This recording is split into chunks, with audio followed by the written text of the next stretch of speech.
Hello, আসসালামু আলাইকুম viewers. আপনারা সবাই কেমন আছেন? আমি আল্লাহর রহমতে ভালো আছি। এই তো আজকে লাউটা পেড়ে নিয়ে এসেছি। গতকালকে বিনসগুলো আনছিলাম, আর আজকে লাউ, কলিফ্লাওয়ার আর একটা শসা পেড়ে নিয়ে এসেছি। ওগুলো রান্না করব। তো প্রথম লাউ, এবছর একটু লেট হয়েছে, 2-3 সপ্তাহ লেট হয়ে গেছে, কিন্তু তারপরেও মাশাল্লাহ মাশাল্লাহ আল্লাহর রহমতে এবছর প্রথম লাউ, প্রথম সবজি গার্ডেন থেকে তুলে নিয়ে আসলাম। বিনস আরেকদিন খাইছি, টমেটো খাইছি আরেকদিন, আর লাল শাক তো শেষই হয়ে গেছে, আবার বুনেছি।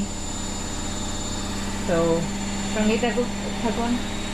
আচ্ছা, এগুলো রান্না করব। এটা লাউটা রান্না করব বোয়াল মাছ দিয়ে, শসা রান্না করব ইলিশ মাছ দিয়ে, আর এইগুলো ভাজি করব, ফুলকপি আর বিনস মিক্স করে একটা ভাজি করে নেব। শুকুর আলহামদুলিল্লাহ, আল্লাহর নিয়ামতে হাতের নিজের গার্ডেনের জিনিস খাচ্ছি। তো সঙ্গে থাকুন, আমি লাউ রান্নার রেসিপিটা শেয়ার করব আপনাদের সঙ্গে, আর বিনসটা ভাজি করব, আমার শসাটাও রান্না করে নেব।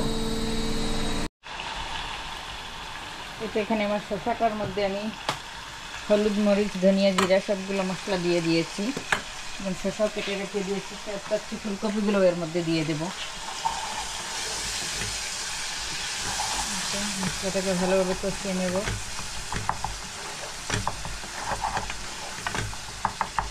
এগুলো দিয়ে দেবো।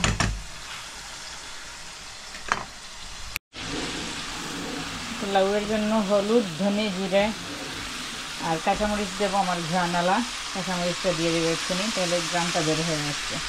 তো লাউটা ছেড়ে দিয়েছি কেটে, আমি আর কাটার সময় দেখাতে পারি নাই, আস্তা ধুয়ে কেটে দিয়েছি।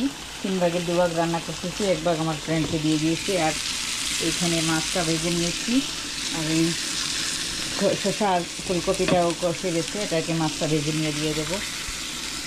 আর মাছ দিয়ে এটার মধ্যে ধনেপাতা দিয়ে দেবো, পানি লাগবেই না। এটাও দিয়ে দেবো, দিয়ে নামিয়ে নেব। এটাতেও মাছটা দিয়ে দিয়েছি, এবং ধনেপাতা দিয়ে নামিয়ে নেওয়ার সময়। আমার লাউয়ের রান্নাটা ভিডিওটা যদি ভালো লাগে তাহলে লাইক এন্ড শেয়ার করবেন, চ্যানেলটাকে সাবস্ক্রাইব করবেন। দেখা হবে অন্য আরেকটা ভিডিওতে। আল্লাহ হাফেজ।